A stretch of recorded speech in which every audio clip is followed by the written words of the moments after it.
Bonjour à tous, alors cette vidéo fait suite à la dernière qui concernait les scanners pour le format 135 et aujourd'hui on va parler des scanners pour le format 120.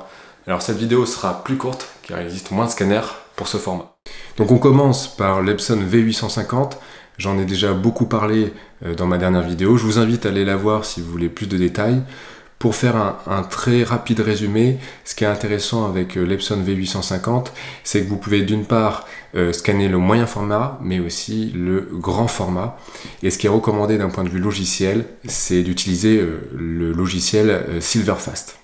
Donc on passe à la suite, le prochain c'est le Reflecta MF5000, équivalent au scanner Braun FS120, sorti en 2011, scannant à la fois le 24-36 mais aussi le moyen format jusqu'au 6x12, résolution de 3200 dpi, prix à l'époque c'était 1600 €, bien que a priori j'ai fait des recherches, je ne le trouve plus en neuf, donc à mon avis c'est que de l'occasion maintenant. Le logiciel c'est Cyberview, comme c'était le cas pour le Reflecta RPS pour le format 135. Et il faudra aussi acheter Silverfast en option si vous voulez aller plus loin sur le logiciel de numérisation. Et il a un inconvénient, c'est que le porte-film ne peut accueillir que 2 vues 6x6, donc il faudra couper la troisième vue si vous voulez utiliser ce scanner pour le moyen format. Et dernier point, il pèse 2,5 kg. Et donc si on regarde effectivement le porte-film, vous voyez effectivement, on voit uniquement 2 vues 6x6 et on voit que le porte-film 135 peut accueillir 6 vues pour le coup. Donc le prochain scanner c'est le Plus-Tech Optic 120 et son équivalent en format 24-36 c'était le Plus-Tech 135. Alors ce scanner est sorti en 2012, c'est donc le dernier scanner sorti pour le moyen format qui est un scanner dédié.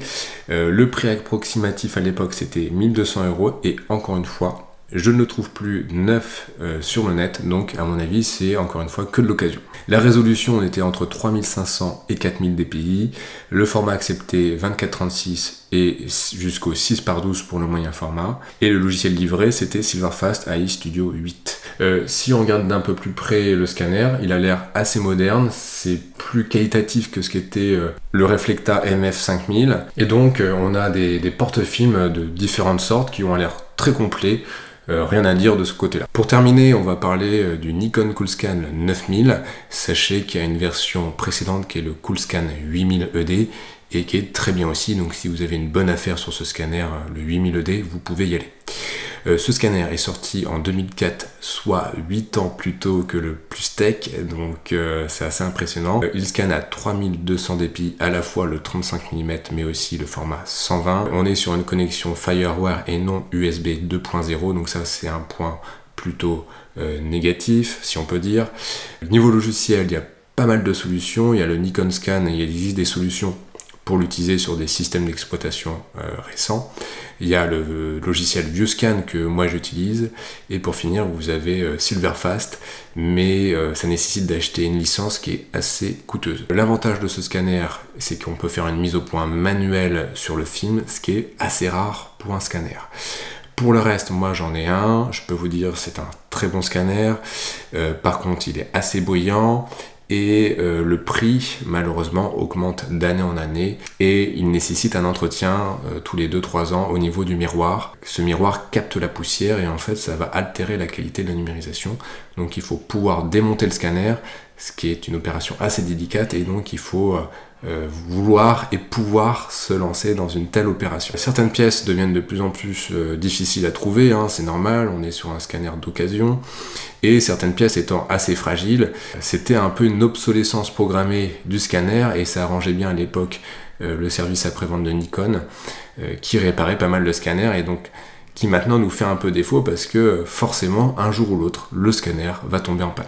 Pour finir, je dirais qu'il existe un groupe Facebook sur les Coolscan qui est très très bien, donc n'hésitez pas à y aller si vous voulez acquérir cette machine ou si vous avez déjà un Coolscan. Voilà, c'est tous les scanners qui existent pour le format 120. Il existe quand même le Frontier, le Noritsu ou les Hasselblad, mais ce sont des machines professionnelles qui coûtent plus de 10 000 €. Si je devais donner mon avis sur la numérisation du moyen format, je pense qu'on n'a que quelques solutions. On a l'Epson V850 qu'on peut acheter neuf et qui donc ne tombera pas en panne et qui possède une résolution suffisamment importante pour faire des beaux tirages.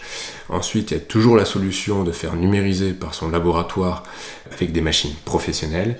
Et récemment, il y a la nouvelle solution depuis quelques années de faire la numérisation avec son appareil numérique. Pour la numérisation avec un appareil numérique, ça demande d'avoir un setup qui soit bien calé, de faire plusieurs prises de vue, en général 4, et de les assembler sur Lightroom. Et il faut aussi gérer la poussière parce qu'on n'a pas l'option Ice comme sur les scanners classiques pour film. Donc pour le moyen format, ma préférence reste au scanner dédié pour les films.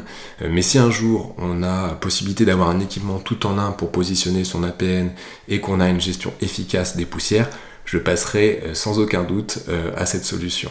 Dites-moi, vous, comment vous scannez actuellement vos négatifs moyen format. Je trouvais ça intéressant de compléter par une autre vidéo sur le format 120.